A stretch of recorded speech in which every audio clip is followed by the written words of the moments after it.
and getting poverty out. And one of the things I realized is that for so long we have expected government to fix poverty. But over the years, my study of every great country said to me that it wasn't great leaders in government that built those economies. It was entrepreneurs. Right. Yeah. Right. So when you go and look at it, it was entrepreneurs that built the rail system of the United States, not the United States Ministry or Department of Transport.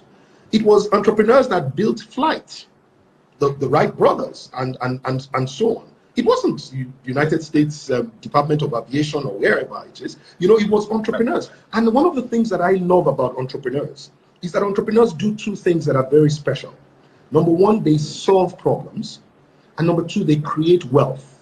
And in creating wealth, in the process of doing that, they realize they can't do it all by themselves. So they create also jobs. And in creating jobs, what they do is they share prosperity. And so in the end, entrepreneurs solve problems and therefore create social advancement. They do it profitably, otherwise they will not be sustainable. Therefore, they create wealth and economic advancement. Then they have job creation and therefore productivity increases. And lastly, they share because they pay salaries, they pay this and that. Therefore, they share prosperity so that we have what you call social balance. Now, can it be that entrepreneurs will be the magic wand for Nigeria, for Africa, for the black race? Because if there's something wrong with the capacity, even in the US, go to the places and you find economic activity, entrepreneurial activity at the lowest. Can it be that is what we are missing out on? Because entrepreneurs are natural leaders. Reverend Sam, would you please talk to us about entrepreneurship and leadership and what each and every one of us can do to grow ourselves as entrepreneurial leaders? I agree with you 100%, FD. Listen, when you have a nation of 200 million people, it's not government that will give everybody jobs. It's the entrepreneurs that create the jobs. Okay? So it's entrepreneurs that will build it. And we are entrepreneurial in nature. Nigerians, Africans, especially Nigerians, we are entrepreneurial in nature. I'll tell you what the problem is. The greatest albatross of the entrepreneur is the government. So in Africa, so are we back into the loop again? FD, we're back. The greatest fear of the entrepreneur in Nigeria and Africa is the guy in government. They can kill your business in 24 hours. It's just the policy. Right? They've killed. It's not that they can't. They've destroyed many because they do not have the prosperity of the citizens at heart. So this is where all of us citizens, therefore, now have to hold the guys in government accountable. You don't agree to be a slave on the outside except you are one in your mind.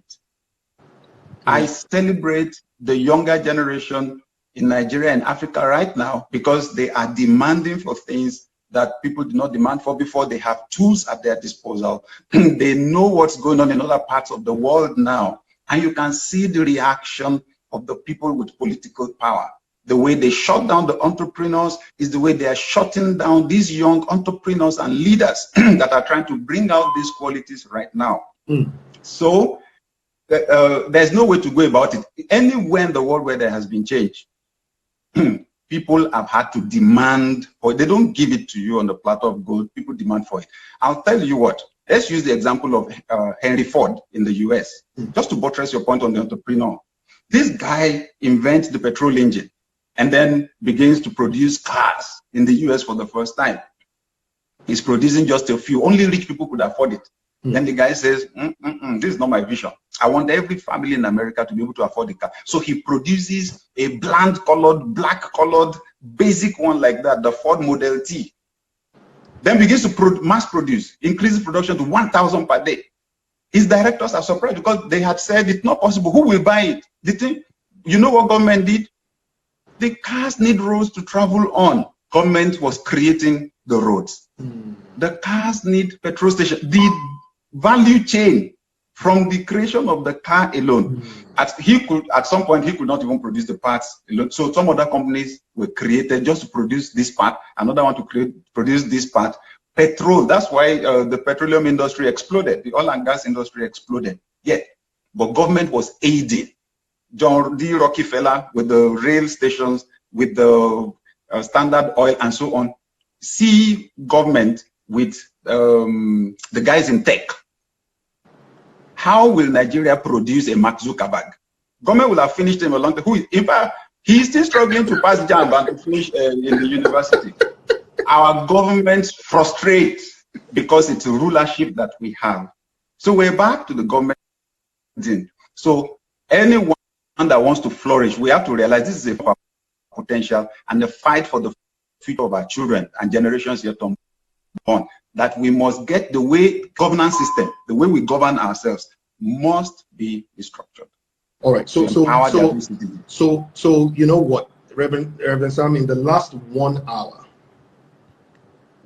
I will tell you one of the most important things I've learned, and everybody's agreeing with you as we are going along, that until we get governance right, we are literally not really able to go anywhere. That governance is the fulcrum upon which any modern society will work. That no matter how blessed the nation is, without good governance, there is no great nation. That there is no nation that would have the capacity to be able to create an enabling environment for the business. That it will not be able to create the educational system that will grow the people. That it will not be able to create the kind of system that would lift the people out of poverty.